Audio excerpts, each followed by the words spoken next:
Assalamualaikum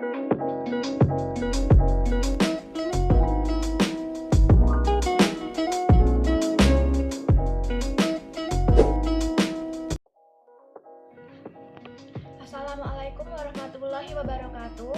Perkenalkan, kami dari kelompok 5 yang beranggotakan saya, Hori Anissa Kusmaningrum NIM 84, Maharani NIM 93, Misbah Amaliyah NIM 96, Alifah Sekarningrum NIM 106, Rosa Mileniva NIM 113, dan Yuni Charlie NIM 114. Di sini kami akan mempresentasikan bab 6 dan bab 13.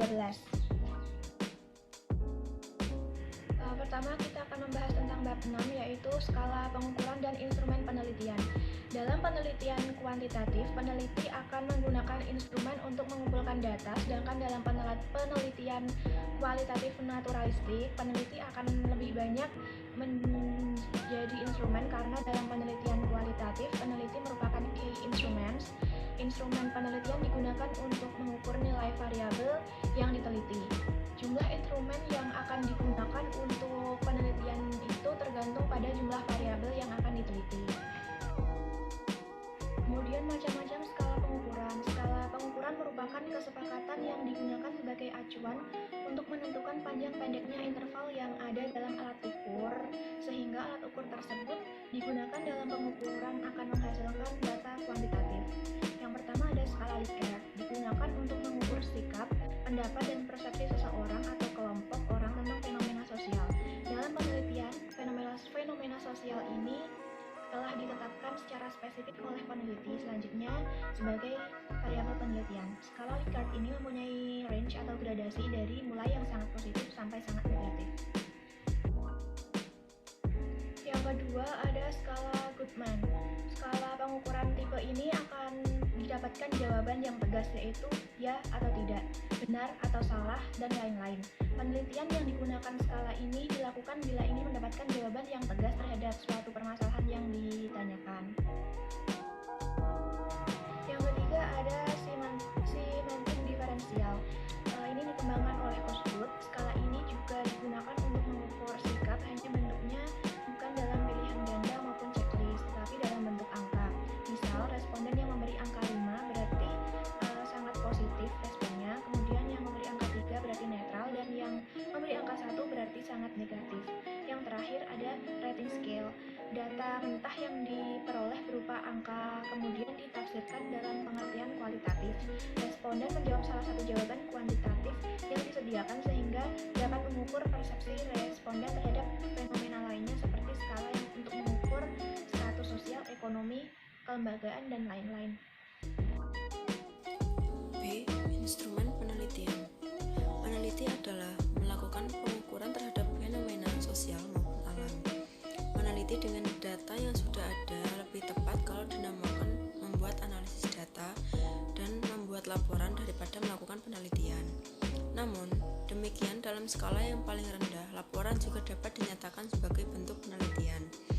Harus ada alat ukur yang baik yang dinamakan instrumen penelitian. Instrumen penelitian adalah suatu alat yang digunakan untuk mengukur fenomena alam maupun sosial yang diamati. Secara spesifik, fenomena ini dinamakan variabel penelitian. Ada 3 instrumen yang perlu dibuat. Pertama, instrumen untuk mengukur kepemimpinan. Kedua, instrumen untuk mengukur iklim kerja. Dan ketiga, instrumen untuk mengukur produktivitas kerja pegawai. C. Cara menyusun instrumen. Peneliti harus mampu membuat instrumen yang akan digunakan untuk penelitian. Dari variabel-variabel penelitian tersebut diberikan definisi operasionalnya dan selanjutnya ditentukan indikator yang akan diukur dan kemudian dijabarkan menjadi butir-butir pertanyaan dan pernyataan. Matriks pengembangan instrumen atau kisi-kisi instrumen dibuat untuk memudahkan penyusun instrumen. Gaya kepemimpinan yang baik tergantung pada situasinya. Menilai pemimpin akan lebih objektif bila sumber datanya menggunakan berbagai kelompok yang terlibat dengan pekerjaan pimpinan. Untuk itu, maka akan objektif bila sumber datanya adalah 1. Bawahan, kedua, teman kerja, ketiga atasan bila ada, dan keempat yang bersangkutan atau pimpinannya menilai dirinya sendiri. Kapan ketiga metode pengumpulan data ini digunakan? Bila angket. Digunakan bila responden jumlahnya besar, dapat membaca dengan baik, dan dapat mengungkap hal-hal yang sifatnya rahasia. 2. Observasi.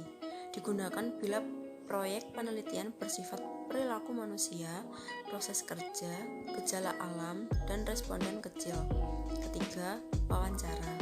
Digunakan bila ingin mengetahui hal-hal dari responden secara lebih mendalam serta jumlah responden sedikit.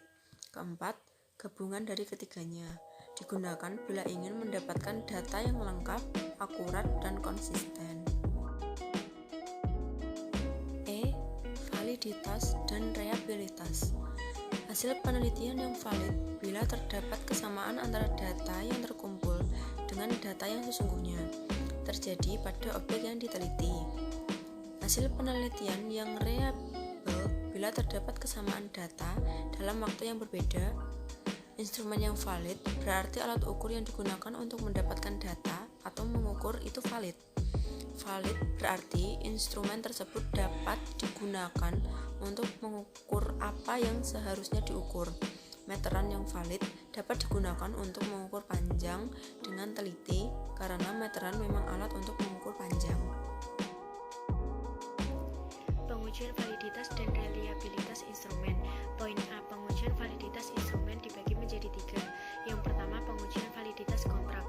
Untuk menguji validitas konstruksi dapat digunakan pendapat dari ahli sejauh mana suatu instrumen mampu mengukur pengertian-pengertian yang terkandung dalam materi yang akan diukur. Yang kedua, pengujian validitas isi. Pengujian validitas isi dapat dilakukan dengan membandingkan antara isi instrumen dengan isi atau rancangan yang telah ditetapkan. Pada setiap instrumen baik tes maupun non-tes terdapat butir-butir atau item pertanyaan atau pernyataan. Yang ketiga, pengujian validitas eksternal. Validitas eksternal instrumen diuji dengan cara membandingkan antara kriteria yang ada pada instrumen dengan fakta-fakta empiris yang terjadi di lapangan. Poin B. Pengujian reliabilitas instrumen. Yang pertama, tes retest. Instrumen yang reliabilitasnya diuji dengan tes retest dilakukan dengan cara mencobakan instrumen beberapa kali pada responden. Dalam hal ini instrumennya sama, respondennya sama, dan waktunya yang berbeda. Reliabilitasnya diukur dari koefisien korelasi antara percobaan pertama dengan yang berikutnya. Bila koefisien korelasi positif dan signifikan, maka instrumen tersebut sudah dinyatakan reliable. Setelah pengujian secara tes retest, yang kedua adalah secara ekuivalen. Instrumen ekuivalen adalah pertanyaan yang secara bahasa berbeda tetapi maksudnya sama. Pengujian reliabilitas instrumen dengan cara ini cukup dilakukan sekali, tetapi instrumennya dua pada responden yang sama, waktu yang sama, namun instrumennya berbeda. Kemudian yang ketiga ada gabungan. Pengujian reliabilitas ini dilakukan dengan cara mencobakan dua instrumen yang ekuivalen itu beberapa kali ke responden yang sama sehingga cara ini merupakan gabungan yang pertama dan yang kedua. Reliabilitas instrumen dilakukan dengan mengkorelasikan dua instrumen, setelah itu dikorelasikan pada pengujian kedua dan selanjutnya dikorelasikan secara silang. Kemudian yang keempat ada internal konsistensi. Pengujian ini dilakukan dengan cara mencobakan instrumen sekali saja, kemudian data yang diperoleh dianalisis dengan teknik tertentu. Hasil analisis dapat digunakan untuk memprediksi reliabilitas instrumen. Kemudian pengujian reliabilitas instrumen dapat dilakukan dengan teknik belah dua dari Friedman-Brown, kemudian KR.20, KR21, dan ANOVA. Setelah pembahasan-pembahasan yang sebelumnya, kemudian kita masuk ke rumus-rumus. Di sini ada rumus Friedman-Brown, kemudian KR.20, kemudian yang ketiga ada rumus KR21, dan juga yang keempat ada analisis varian Zoid. Kita masuk ke rumus yang pertama, yaitu rumus Friedman-Brown. Di sini rumusnya RI sama dengan 2RB per 1 plus RB. RI di sini merupakan reliabilitas internal seluruh instrumen. Kemudian RB merupakan korelasi produk momen antara belahan pertama dan belahan kedua. Yang kedua ada rumus KR-20 atau kadar Richardson. Di sini rumusnya RI sama dengan K per K-1. Kemudian ST kuadrat per sigma PI GI per ST kuadrat. Di sini K merupakan jumlah item dalam instrumen, kemudian PI merupakan proporsi banyaknya subjek yang menjawab pada item I. Kemudian GI sama dengan 1 per PI dan S kuadrat I sama dengan variansi total. Masuk rumus yang ketiga, ada rumus KR21. Di sini rumusnya RI sama dengan K per K-1, kemudian 1 min M buka kurung K min M tutup kurung per K ST kuadrat. Di sini maksudnya K adalah jumlah item dalam instrumen, kemudian M sama dengan mean skor total, dan S kuadrat T sama dengan variansi total. Kemudian rumus yang keempat ada analisis variance height atau ANOVA height. Di sini rumusnya RI sama dengan 1 min MKE per MKS. MKS ini adalah mean kuadrat antara subjek, kemudian MKE sama dengan mean kuadrat dari kesalahan, kemudian RI sama dengan reliabilitas internal seluruh instrumen. Kemudian kita masuk ke poin yang selanjutnya, yaitu contoh pengujian validitas dan reliabilitas instrumen. Pengujian validitas instrumen. Pengujian validitas itu tiap butir digunakan analisis item, yaitu mengkorelasikan skor tiap butir dengan skor total yang merupakan jumlah tiap skor butir. Item yang mempunyai korelasi positif dengan kriterium atau skor total serta korelasi yang tinggi menunjukkan bahwa item tersebut mempunyai validitas yang tinggi pula. Jika korelasi antara butir dengan skor kurang dari 0,3, maka butir dalam instrumen tersebut dinyatakan tidak valid. Kemudian di contohnya itu terdapat 18 koefisien korelasi, dan korelasi tersebut lebih besar dari 0,3 atau lebih kecil. Dari data ternyata semua item valid sehingga semua item instrumen valid. Skor butirnya dijumlahkan sehingga menghasilkan skor total. Pengujian reliabilitas instrumen. Pengujian reliabilitas instrumen dilakukan dengan internal konsistensi dengan teknik Splithoff yang dianalisis dengan rumus Spearman-Brown. Butir-butir instrumen dibelah menjadi dua kelompok, yaitu kelompok instrumen ganjil dan kelompok genap. Skor butirnya dijumlahkan sehingga menghasilkan skor total. Skor total antara kelompok ganjil dan genap kemudian dicari korelasinya. Selanjutnya bab 14, instrumen dan teknik pengumpulan data. Instrumen penelitian. Terdapat dua hal yang mempengaruhi kualitas hasil penelitian, yaitu yang pertama kualitas instrumen penelitian, yang kedua kualitas pengumpulan data. Menurut Nasution tahun 1988, ciri-ciri peneliti sebagai instrumen penelitian kualitatif antara lain: peneliti sebagai alat peka dan dapat bereaksi terhadap segala stimulus. Peneliti sebagai alat dapat menyesuaikan diri terhadap semua aspek. Tiap situasi merupakan keseluruhan. Suatu situasi yang melibatkan interaksi manusia tidak dapat dipahami dengan pengetahuan semata. Peneliti sebagai instrumen dapat segera menganalisis data yang diperoleh. Hanya manusia sebagai instrumen dapat mengambil kesimpulan berdasarkan data yang dikumpulkan pada suatu saat. Dalam penelitian dengan menggunakan tes atau angket yang bersifat kuantitatif. Teknik pengumpulan data. Teknik pengumpulan data merupakan langkah yang paling utama dalam penelitian, karena tujuan utama dari penelitian adalah mendapatkan data.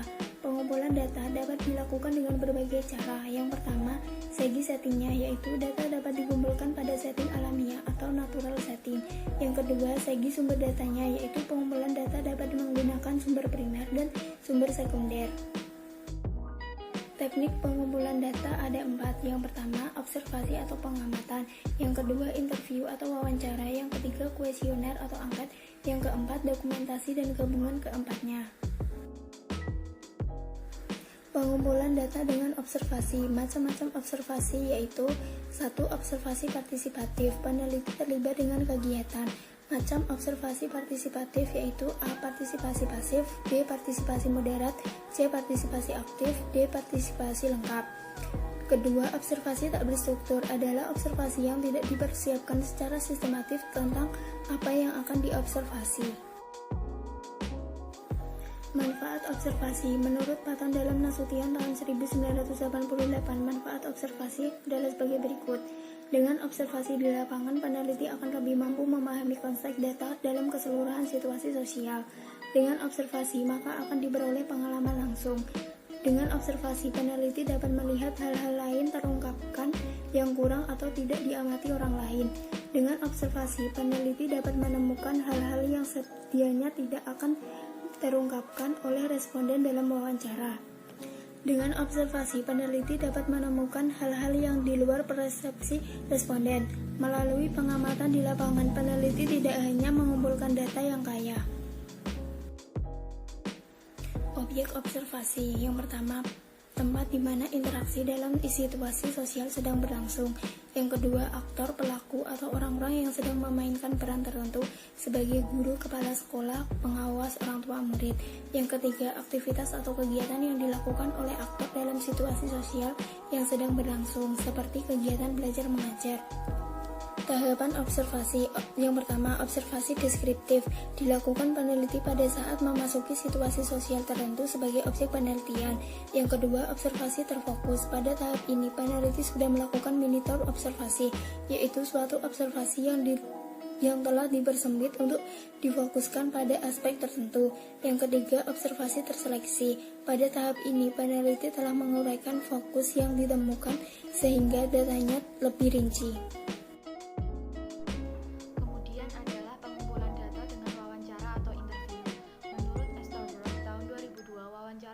Pertemuan dua orang untuk bertukar informasi dan ide melalui tanya jawab, sehingga dapat dikonstruksikan makna dalam suatu topik tertentu.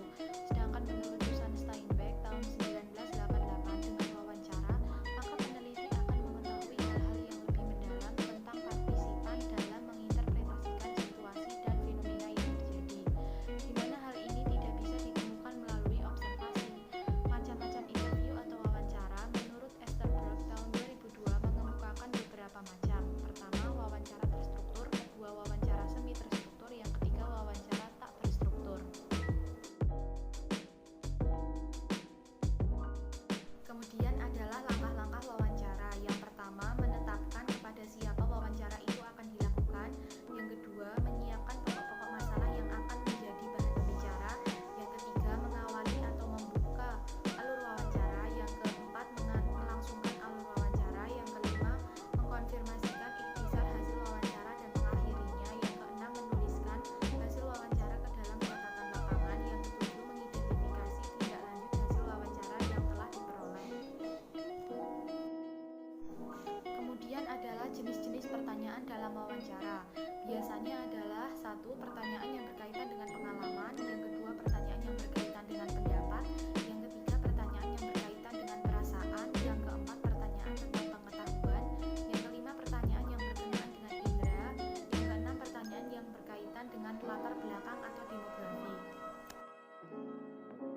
Kemudian adalah alat-alat wawancara. Yang pertama, buku catatan, berfungsi untuk mencatat semua percakapan dengan sumber data. Yang kedua, tape recorder, berfungsi untuk merekam semua percakapan atau pembicaraan. Yang ketiga, kamera, untuk memotret kalau peneliti sedang melakukan pembicaraan dengan informan atau sumber data. Yang keempat, video, digunakan untuk merekam data yang bersifat aktivitas atau yang bersifat proses.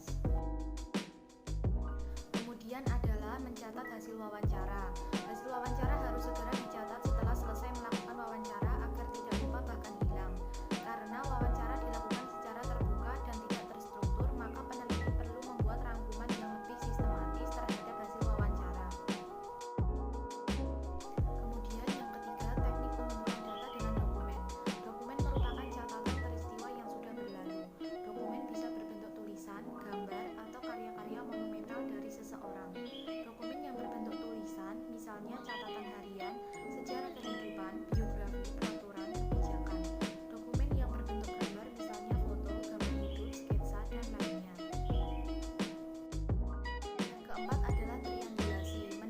TCJM. Triangulasi adalah teknik pemeriksaan keabsahan data yang memanfaatkan sesuatu yang lain di luar data itu untuk keperluan